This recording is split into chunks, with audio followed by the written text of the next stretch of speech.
രക്ഷയുടെ പാതയിൽ. കൂട്ടുകാരെ, ഈശോ മിശിഹായ്ക്ക് സ്തുതിയായിരിക്കട്ടെ. നമ്മൾ വീണ്ടും ഒരിക്കൽ കൂടി ക്ലാസ്സിലേക്ക് കടന്നു വന്നിരിക്കുന്നു. നമുക്ക് പ്രാർത്ഥനയോടെ ഇന്നത്തെ ക്ലാസ് ആരംഭിക്കാം. കണ്ണുകളടച്ച് കരങ്ങൾ കൂപ്പി പ്രാർത്ഥിക്കാം. കർത്താവായ ഈശോയെ, അങ്ങയുടെ പ്രേക്ഷിത ദൗത്യത്തിൽ തീഷ്ണതയോടെ പങ്കാളികളാകാൻ ഞങ്ങളെ സഹായിക്കണമേ. ഞങ്ങളുടെ കുടുംബജീവിതത്തെ പ്രേക്ഷിത ചൈതന്യം കൊണ്ട് ഉജ്ജ്വലിപ്പിക്കണമേ. എല്ലാ കുടുംബങ്ങളിലും പ്രേക്ഷിത തീഷ്ണത നിറയ്ക്കാൻ അങ്ങ് കനിയണമേ. പരിശുദ്ധ അമ്മേ മാതാവേ, ഞങ്ങൾക്ക് വേണ്ടി, ഞങ്ങളുടെ കുടുംബങ്ങൾക്ക് വേണ്ടി പ്രാർത്ഥിക്കണമേ. ആമേൻ. സ്നേഹമുള്ള കൂട്ടുകാരെ, കഴിഞ്ഞ ആഴ്ചത്തെ ഹോംവർക്ക് നിങ്ങൾ ചെയ്തു എന്ന് കരുതുകയാണ്. എൻ്റെ കുടുംബത്തെ ഒരു പ്രേക്ഷിത കുടുംബമാക്കി മാറ്റണമേ എന്നുള്ള പ്രാർത്ഥന നിങ്ങളുടെ ഹൃദയത്തിൽ വീണ്ടും പ്രതിധ്വനിക്കട്ടെ.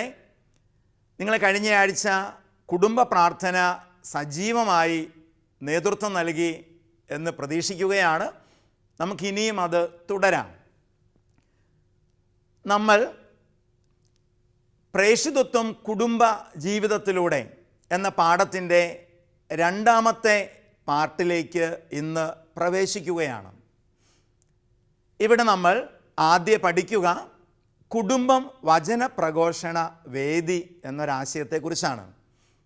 ആഗ്നസ് എന്ന് പറയുന്ന കൊച്ചുകുട്ടിയെ വീട്ടിലാക്കിയിട്ട് അവളുടെ അമ്മ എന്നും വിദൂരത്തേക്ക് നടന്നു പോകുമായിരുന്നു.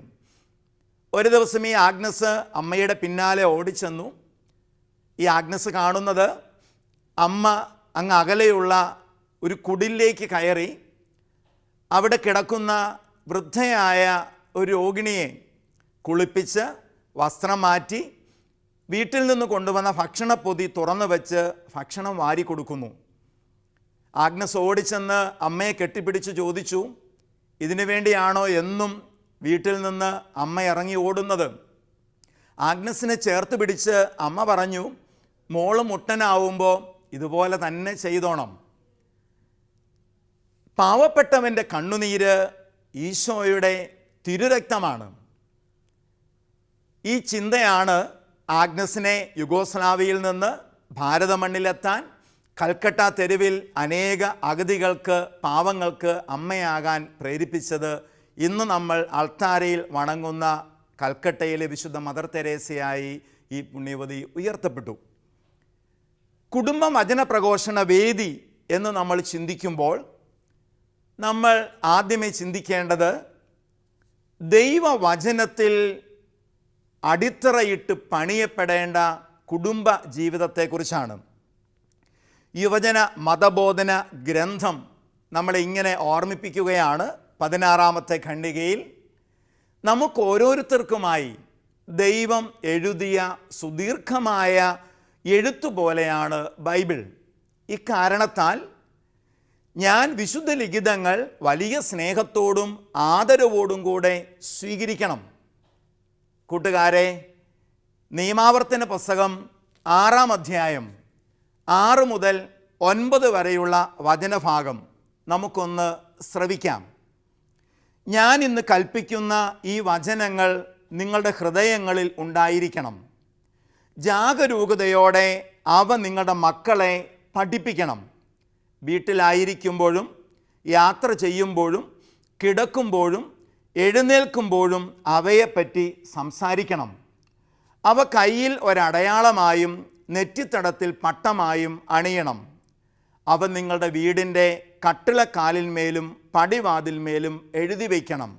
വിശുദ്ധ ഗ്രന്ഥത്തിൽ കൈവച്ചുകൊണ്ട് ആരംഭിക്കുന്ന കുടുംബജീവിതം ഒരു പ്രേക്ഷിത ചൈതന്യത്തിൻ്റെ വലിയ വേദിയായിട്ട് മാറണം.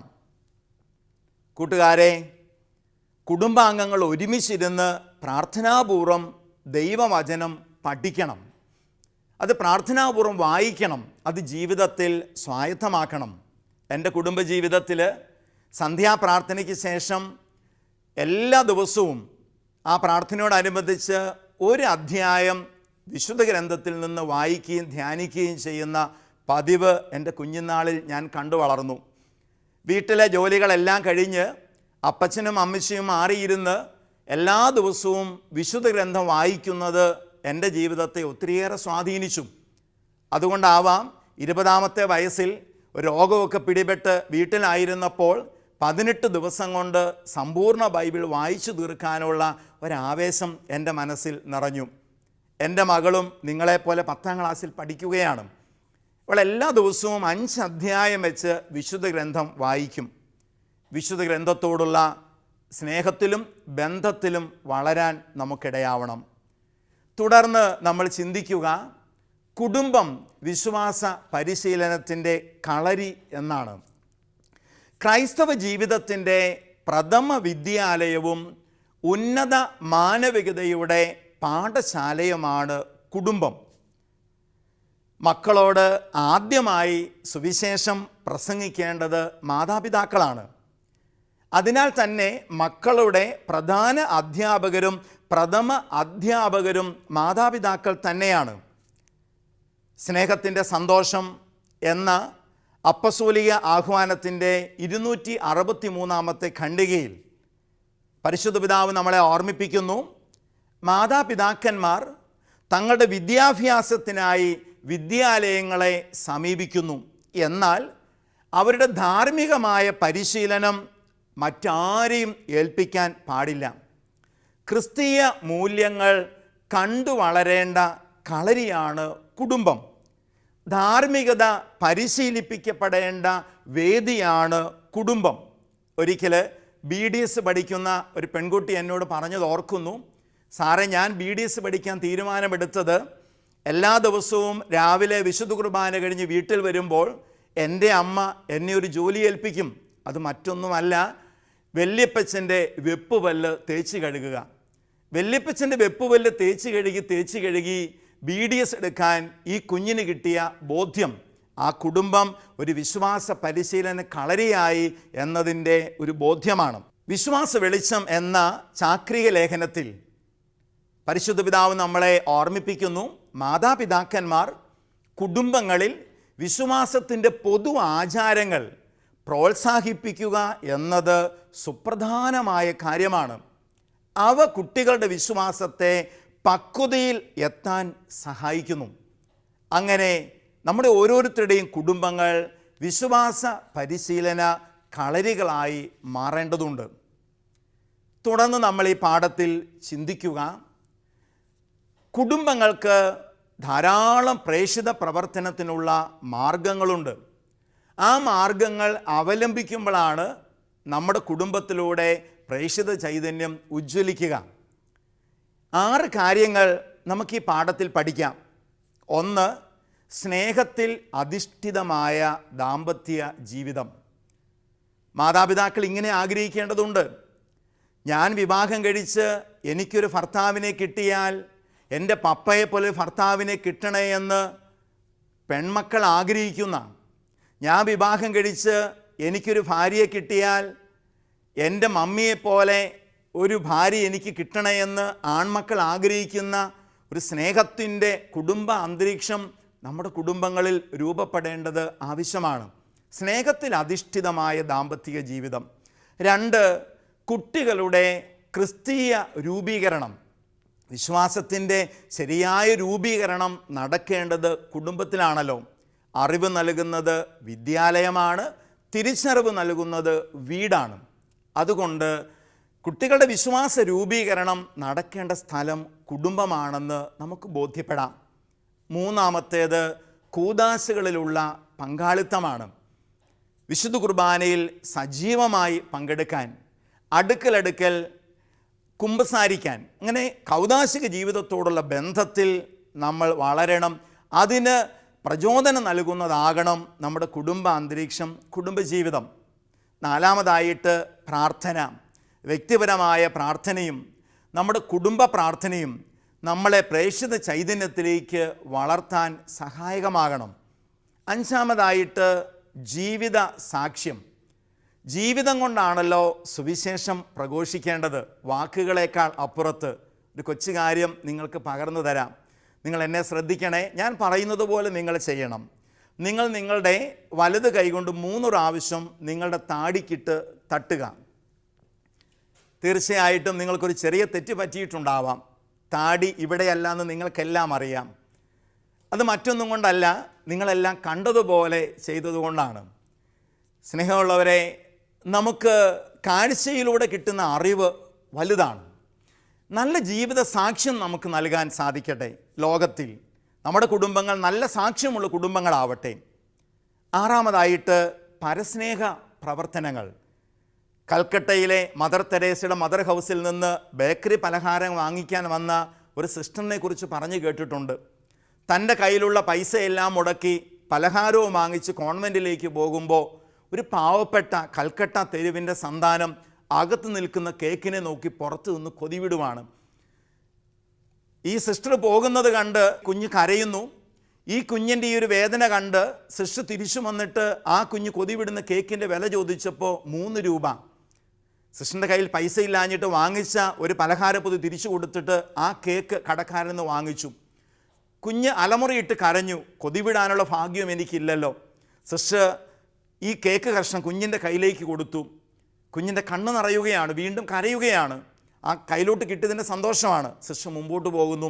കുഞ്ഞ് ഓടിച്ചെന്ന് ആ സിസ്റ്ററിൻ്റെ സാരിത്തുമ്പിൽ കണ്ണുനീര് തുടച്ചിട്ട് മുമ്പിലേക്ക് കയറി മുഖത്തേക്ക് സൂക്ഷിച്ചു നോക്കി. തിരിച്ചോടി വന്ന് കടക്കാരനോട് ചോദ്യം ചോദിച്ചു, ചേട്ടാ അവളാണോ ക്രിസ്തു? കൂട്ടുകാരെ, ഇവിടെ സംഭവിച്ചത് എന്താണ്? ഒരു വലിയ പരസ്നേഹ പ്രവൃത്തി. നമ്മുടെ കുടുംബങ്ങൾ പരസ്നേഹത്തിൻ്റെ മാതൃകകളായിട്ട് മാറണം. കുടുംബങ്ങൾക്ക് ധാരാളം പരസ്നേഹ പ്രവൃത്തികൾ ചെയ്യാനാകും. ഇത് നിങ്ങൾ ആലോചിച്ച് കണ്ടെത്തണം. സുവിശേഷ സന്ദേശത്തിന് യോജിച്ച വിധത്തിൽ ജീവിച്ചുകൊണ്ട് ക്രിസ്തീയ വിവാഹത്തിൻ്റെ മാതൃക ലോകത്തെ കാണിക്കാനും അങ്ങനെ ക്രിസ്തുവിന് ഉത്തമ സാക്ഷികളാകാനും ക്രിസ്തീയ കുടുംബങ്ങൾക്ക് സാധിക്കും എന്ന് 2ാം വത്തിക്കാൻ കൗൺസിൽ നമ്മളെ ഓർമ്മിപ്പിക്കുകയാണ്. ഈ 11ാം പാഠത്തിൻ്റെ സമാപന ഭാഗത്തേക്ക് എത്തുമ്പോൾ 2 കാര്യങ്ങൾ പ്രാവർത്തികമാക്കാൻ നിങ്ങളെ ഓർമ്മിപ്പിക്കുകയാണ്. ഒന്ന്, നമ്മുടെ കുടുംബങ്ങളുടെ ഭദ്രതയെ തകർക്കുന്ന കാര്യങ്ങളും അവയ്ക്കുള്ള പരിഹാര മാർഗങ്ങളും കണ്ടെത്തി ഒരു പേപ്പറിൽ എഴുതുക. അവ നിങ്ങളുടെ ക്ലാസ് ടീച്ചറിന് അയച്ചു കൊടുക്കണം. 2ാമതൊരു കാര്യം, നമ്മുടെ ഇടവകയിലെ അർഹതയുള്ള ഒരു കുടുംബത്തെ വീട്ടിൽ ചർച്ച ചെയ്ത് കണ്ടെത്തുക.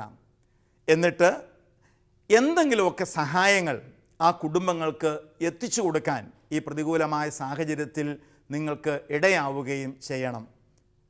കൂട്ടുകാരെ, ഈ പാഠം ഇവിടെ അവസാനിക്കുമ്പോൾ ദൈവസ്ഥാപിതമായ കുടുംബം, പ്രേക്ഷിത ചൈതന്യം നിറഞ്ഞു നിൽക്കുന്ന കുടുംബം, ദൈവവചനത്തിൽ അടിത്തറയിട്ട് വളരേണ്ട കുടുംബം, പ്രാർത്ഥിക്കുന്ന കുടുംബം, വിശ്വാസ പരിശീലന കളരിയായി മാറേണ്ട കുടുംബം, ആ കുടുംബത്തിലൂടെയാണ് പ്രേക്ഷിതത്വം ഇന്ന് സഭയിലും ലോകത്തിലും ശക്തിപ്പെടേണ്ടത് എന്ന ബോധ്യത്തിലേക്ക് നമുക്കെല്ലാവർക്കും കടന്നു വരാം. ഒരു നിമിഷം നമുക്ക് പ്രാർത്ഥിക്കാം. സ്നേഹനാഥനായ ഈശോയെ, ഞങ്ങളുടെ കുടുംബങ്ങളെ പ്രേക്ഷിത കുടുംബങ്ങളാക്കി വളർത്തുന്നതിന് നന്ദി പറയുന്നു. കൂടുതൽ ചൈതന്യത്തോടെ, കൂടുതൽ തീക്ഷ്ണതയോടെ പ്രേക്ഷിത വേല ചെയ്യാനുള്ള കൃപാവരങ്ങൾ ഞങ്ങൾക്ക് പ്രദാനം ചെയ്യണമേ. പരിശുദ്ധയമ്മേ, ദൈവമാതാവേ, സകല വിശുദ്ധരെ, മാലാഖമാരെ, ഞങ്ങളുടെ കുടുംബങ്ങളിൽ പ്രേക്ഷിത തീക്ഷ്ണത നിറയുവാൻ സഹായിക്കണമേ. പ്രാർത്ഥിക്കണമേ. പിതാവിൻ്റെയും പുത്രൻ്റെയും പരിശുദ്ധാത്മാവിൻ്റെയും നാമത്തിൽ ആമേൻ. ഈശോ മിശിഹായ്ക്ക് സ്തുതിയായിരിക്കട്ടെ.